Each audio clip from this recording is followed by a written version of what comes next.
નમસ્કાર મિત્રો, હું ભૂમિ નાનવાની અમારી યુટ્યુબ ચેનલ ઇન્ડિયન ફેસ્ટિવલ પર તમારું હાર્દિક સ્વાગત કરું છું। મિત્રો, તમે જેમ જાણતા હશો કે આ વર્ષે એટલે કે 2020માં અધિક માસ આવ્યો છે।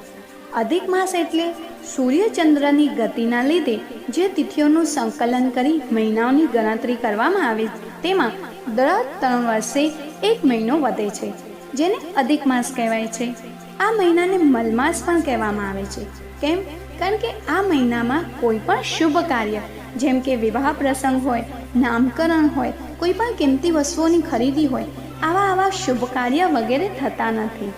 દરેક મહિનાનો ભાર કોઈને કોઈ દેવતા પોતાના પર લે છે, પરંતુ જેમ કે મલ માસમાં શુભ કાર્ય વર્જિત છે, તો આ મહિનાનો ભાર કોઈ પણ દેવતા લેવા તૈયાર નથી। પરિણામે બ્રહ્માજીએ વિષ્ણુ ભગવાનને પ્રાર્થના કરી અને તેમની પ્રાર્થનાનો સ્વીકાર કરતા આ મલ માસ એટલે કે અધિક માસનો ભાર વિષ્ણુ ભગવાન પોતાના પર લેવા તૈયાર થાય છે। વિષ્ણુ ભગવાનનું જ બીજું નામ છે પુરુષોત્તમ, તેથી આ મહિનાને પુરુષોત્તમ માસ પણ કહેવામાં આવે છે। આ મહિનામાં વિષ્ણુ ભગવાનની ભક્તિ કરવી ખૂબ જ શ્રેષ્ઠ છે। વિષ્ણુ મંત્રનો જાપ કરવો માનવ જીવનને સફળ બનાવવાનું શ્રેષ્ઠ સાધન બની રહે છે। આ ઉપરાંત આ મહિનામાં ભાગવત પુરાણનું પઠન શ્રવણ પણ ઉત્તમ માનવામાં આવ્યો છે। ભાગવત ગ્રંથની વાત કરીએ તો ભાગવત ગ્રંથ વ્યાસજીની ખૂબ જ ઉત્કૃષ્ટ રચના છે। વ્યાસજીનો આ ગ્રંથ કૃષ્ણ ભક્તિ પર રચાયેલો છે, પણ આજના વ્યસ્ત સમયમાં ઘણા એવા ભક્તો છે જે આ ગ્રંથોનું વાંચન શ્રવણ કરવા ઈચ્છે છે, પણ સમયના અભાવે કરી નથી શકતા। તેવી જ રીતે આપણા દેશનું ભવિષ્ય એટલે આપણા બાળકો જે આપણી સંસ્કૃતિથી ધીમે ધીમે દૂર જઈ રહ્યા છે, તેઓને પણ આપણી વૈદિક પરંપરાઓ, આપણા શ્રેષ્ઠ ચરિત્રોનું જ્ઞાન કરાવવું જરૂરી બની રહે છે। તેથી જ અમે એક નાનો પ્રયત્ન કરી રહ્યા છીએ। ભાગવતમાં રચાયેલી ઘણી વાર્તાઓ છે, જેને અહીંયા અમે ટૂંકમાં રજૂ કરવાનો કે જે આપણને ઓછા સમયમાં ધર્મ નજીક લઈ જાય છે અને આ પવિત્ર એવા પુરુષોત્તમ માસમાં આપણને પુરુષમાંથી ઉત્તમ બનવાનું સદભાગ્ય પૂરું પાડે છે। તો આજે આપણે અહીંયા એવી કેટલીક વાર્તાઓને આ વિડીયોમાં જોઈશું। આપણી પહેલી વાર્તા છે ભાગવતની રચના। ભગવાન વેદવ્યાસે 4 વેદોને રચ્યા, પછી મહાભારત નામનો 5મો વેદ રચ્યો, છતાં એમના ચિત્તને સંતોષ નહોતો। એવામાં મહર્ષિ નારદ એમને મળવા આવ્યા। તેમણે કહ્યું, વ્યાસજી, હવે તમે ભક્તોની અને ભગવાનના અવતારોની કથાઓ લખો ને લોકોને ભક્તિનો રંગ લગાડો, કારણ કે ભક્તિના રંગ વિનાનું એકલું જ્ઞાન લુખ્ખું છે। વ્યાસ ભગવાનને આ વાત ગમી ગઈ। તેમણે ભાગવત પુરાણની રચના કરી। ભાગવતમાં ભગવાનની અને ભગવાનના ભક્તોની કથાઓ છે। વ્યાસજીએ ભગવાનમાં એક ચિત્ત થઈને ભક્તિ તરબોળ બનીને આ ગ્રંથ રચ્યો છે, તેથી ભાગવતની ભાષા સમાધિ ભાષા કહેવાય છે। હવે આપણે જોઈશું ભાગવતનો મહિમા। તુંગભદ્રા નદીના કિનારે એક શહેરમાં એક બ્રાહ્મણ અને એક બ્રાહ્મણી રહેતા હતા। બ્રાહ્મણ વિદ્વાન અને ધર્મિષ્ઠ હતો, પણ બ્રાહ્મણી લોભી અને કજિયારી હતી। તેમને 2 પુત્ર હતા। મોટા પુત્રનું નામ ધુંધુકારી, એ દેખાવડો હતો ને માને બહુ વાલો હતો। નાનો ગોકર્ણ જરા કાળો હતો અને એના કાન ગાયના જેવા હતા, તેથી માને એ ગમતો નહોતો। નાનપણથી જ ગોકર્ણને વિદ્યા તરફ પ્રેમ, તેથી એ ગુરુને ઘેર રહી ભણ્યો ને પછી તીર્થયાત્રાએ ગયો। બીજી બાજુ ધુંધુકારી લાડમાં ઉછર્યો, કંઈ ભણ્યો ગણ્યો નહીં અને કુસંગે ચડી ગયો। એ દારૂ પીએ, જુગાર રમે, ચોરી લબાડી કરે, પૈસા માટે મા બાપને મારે જોડે। આથી કંટાળી બ્રાહ્મણ ઘરબાર છોડી વનમાં ચાલી ગયો। ત્યાં ઈશ્વર ભજનમાં એને દેહ છોડ્યો। બ્રાહ્મણી પણ છેવટે લાડકા દીકરાના ત્રાસે કૂવામાં પડીને મરી ગઈ। ધુંધુકારીના કુકર્મોએ હવે માજા મૂકી। છેવટે એના જ માણસોએ એને મારી નાખ્યો અને એના ઘરબાર લૂંટી લીધા। તીર્થયાત્રાએથી ગોકર્ણ ઘેર પાછો આવ્યો ત્યારે એને ખબર પડી કે ધુંધુકારી કમોતે મરીને પ્રેત થયો છે અને એનો જીવ 7 બંધનોમાં બંધાયેલો છે તથા ખૂબ દુઃખી છે। ગોકર્ણે મોટા ભાઈને મદદ કરવાનો નિશ્ચય કર્યો। બીજે જ દિવસે તેને પોતાના ઘર આગળ ભાગવતની કથા શરૂ કરી। અનેક સ્ત્રી પુરુષો તે સાંભળવા આવ્યા। પહેલે દિવસે કથા પૂરી થઈ કે સામે 7 ગાંઠાવાળો એક વાંસ હતો, તેનો એક ગાંઠો તડાક કરતો તૂટ્યો। ગોકર્ણ સમજી ગયો કે મોટા ભાઈનું એક બંધન તૂટ્યું. આમ એક એક કરતાં 7 દિવસમાં 7 ગાંઠા છૂટી ગયા. ધુંધુકારીના 7 બંધન છૂટી ગયા અને એ મુક્ત થઈ ગયો. ભાગવત કથાનો આવો મહિમા છે. ભક્તિ ભાવે તે સાંભળવામાં આવે તો માણસના મનની હલકી વાસનાઓની ગાંઠો છૂટી જાય છે અને માણસનું મન શાંત, પવિત્ર અને ભક્તિભીનું બની જાય છે.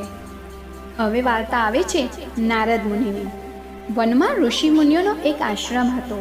આશ્રમમાં એક ગરીબ બાઈ રહેતી હતી. એ ઋષિ મુનિઓની અને આશ્રમની સેવા કરતી. એને એક બાળક હતો. બાળકનું નામ નારદ. નારદ બાળપણથી જ ઋષિ મુનિઓના ખોરામાં ઉછર્યો હતો. 5 વર્ષનો થતાં તો એ હાથમાં તંબુરો લઈને ભગવાનના ભજન ગાતો થઈ ગયો હતો. એવામાં એક દિવસ ગાય દોવા જતાં એની માને સાપ કરડ્યો ને એ મરી ગઈ. નારદ રડવા લાગ્યો. ત્યારે ઋષિમુનિઓએ એને આશ્વાસન આપ્યું કે ભગવાન સૌની માં છે, ભગવાન સૌના બાપ છે. એને ખોરે જવાથી સૌનું દુઃખ ટળે છે, માટે તું ભગવાનને શરણે જા. એ જ રાતે નારદ હાથમાં તંબુરો લઈને ત્યાંથી ચાલી નીકળ્યો. ઘોર વનમાં જઈ નદી કાંઠે એક પીપળાના ઝાડ હેઠળ એ પલાંઠી વાળીને બેસી ગયો ને પ્રાર્થના કરવા લાગ્યો. ભગવાન મારી માં, ભગવાન મારા બાપ, મને ખોરે લે. બાળકની કઠોર તપશ્ચર્યા ફરી. એને ભગવાનના દર્શન થયા. એના અંતરમાં આનંદ થઈ ગયો. બસ ત્યારથી નારદ રાત ને દિવસ ભગવાનનું ભજન કરે છે. આથી વ્યાસજી નારદને ભગવાનનું મન કહે છે. આપણી ચોથી વાર્તા છે પરીક્ષિતને શાપ. અર્જુનનો પુત્ર અભિમન્યુ અને અભિમન્યુનો પુત્ર પરીક્ષિત. પરીક્ષિતને હસ્તિનાપુરનું રાજ્ય સોંપી પાંડવો હિમાલય પર ગયા છે. પરીક્ષિત ન્યાય નીતિથી ચાલનારો હતો, પણ એક દિવસ એ એક ભૂલ કરી બેઠો. બન્યું એવું કે એક વખત એ વનમાં શિકાર ખેલવા ગયો હતો. ત્યાં ખૂબ તરસ્યો થયો ને શમિક ઋષિના આશ્રમમાં જઈ ચડ્યો. શમિક ઋષિ તે વખતે સમાધિમાં બેઠેલા હતા. ન હાલે કે ન ચાલે, ન જુએ કે ન સાંભળે. રાજાએ એમની પાસે પાણી માંગ્યું, પણ ઋષિએ સાંભળ્યું નહીં. તરસની પીડામાં રાજા ભાન ભૂલ્યો. તેને ક્રોધ ચડ્યો. નજીકમાં એક મરેલો સાપ પડેલો હતો. તે ધનુષની અણીએ ઉપાડી એને ઋષિની ડોકમાં પહેરાવી દીધો. તે પછી એ ચાલી ગયો. થોડીવાર પછી ઋષિનો પુત્ર બહાર રમવા ગયો હતો તે આવ્યો. પિતાના ગળામાં શાપ જઈ તેને પરીક્ષિતને શાપ દીધો. આજથી 7મા દિવસે તને તક્ષક નાગ કરડશે અને તારું મોત થશે. ઋષિ સમાધિમાંથી જાગ્યા ત્યારે તેમણે આ વાત જાણી. શાપ દેવા માટે તેમણે પુત્રને ઠપકો આપ્યો અને તરત જ પરીક્ષિતને શાપની જાણ કરી. ઘેર ગયા પછી પરીક્ષિતને પોતાના કૃત્યનો પસ્તાવો થયો હતો. તેથી શાપની વાત સાંભળી ગુસ્સે થવાને બદલે તે રાજી થયો કે ચાલો ઠીક થયું, મરવાની તૈયારી માટે મને 7 દિવસ મળ્યા. એણે ખોરાકનો ત્યાગ કર્યો અને મહેલ છોડી ગંગા કાંઠે નિવાસ કર્યો. એવામાં 16 વર્ષની ઉંમરના માથે છોટા વાળવાળા એક નિર્વસ્ત્ર બાર યોગી ત્યાં આવી પહોંચ્યા. એ હતા મહાત્મા શુકદેવ, ભગવાન વેદવ્યાસના પુત્ર. ભગવાન વ્યાસે ભાગવતની રચના કર્યા પછી પહેલી તે કથા શુકદેવને સંભળાવી હતી. શુકદેવજી કોઈને ત્યાં ગાય ધોવાય એટલો વખત પણ રોકાતા નહીં, પણ પરીક્ષિતને ત્યાં 7 દિવસ રોકાઈ તેમણે તેમને ભાગવત કથા સંભળાવી. જેવા વક્તા હતા તેવા જ તેમને શ્રોતા મળ્યા. કથા પૂરી થતાં પરીક્ષિતનું ચિત્ત એવું ઈશ્વરમય બની ગયું કે તક્ષક નાગે દંશ દઈ એમનો જીવ લીધો ત્યારે એ ગભરાયા નહીં, આનંદથી મૃત્યુને વર્યા. આવો છે ભાગવત કથાના શ્રવણનો મહિમા. પરીક્ષિતે જે કથા સાંભળી તે હવે આપણે સાંભળીએ. હવે વાર્તા આવે છે વરાહ અવતારની. એકવાર સનક વગેરે 4 મુનિઓ વૈકુંઠમાં ભગવાનના દર્શન કરવા ગયા. ત્યાં જય વિજય નામના 2 પાર્ષદોએ એમને રોક્યા. આથી ગુસ્સે થઈ તેમણે પાર્ષદોને શાપ દીધો કે તમે ભગવાનના દર્શનની આડે આવો છો. તમારું એ કૃત્ય દૈત્ય જેવું છે, માટે તમે પૃથ્વી પર દૈત્ય થઈ અવતરો. જય વિજય પૃથ્વી પર હિરણ્યાક્ષ અને હિરણ્યકશિપુ રૂપે અવતર્યા. કશ્યપ ઋષિ તેમના પિતા અને ઋષિપત્ની દિતિ તેમના માતા. પણ બંને ભાઈઓ નાનપણથી જ મહાદુષ્ટ હતા. તેમણે વેદો, બ્રાહ્મણો, ગાયો ને ગરીબો પર એવો ત્રાસ વર્તાવ્યો કે પૃથ્વી સમુદ્રમાં ડૂબી ગઈ અને જગતમાં ચારેકોર અંધકાર વ્યાપી ગયો. એ વખતે ભગવાન વરાહ રૂપે પ્રગટ થયા ને પૃથ્વીને પોતાની દાંતરડી પર લઈને સમુદ્રમાંથી બહાર આવ્યા.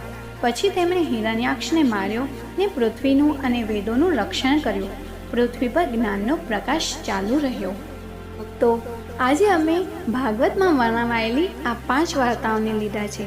ટૂંક જ સમયમાં આગળની વાર્તાઓ તમારી પાસે લઈને અમે ચોક્કસ હાજર થઈશું. અમારો વિડીયો જોવા બદલ તમારો ખૂબ ખૂબ ધન્યવાદ. અમારા વિડીયોને લાઈક કરો, તમારા સગા સંબંધીઓ, મિત્ર વર્તુળ અને નાના બાળકો માટે જરૂર શેર કરજો અને અમારી ચેનલને સબસ્ક્રાઈબ કરજો. જય શ્રી કૃષ્ણ.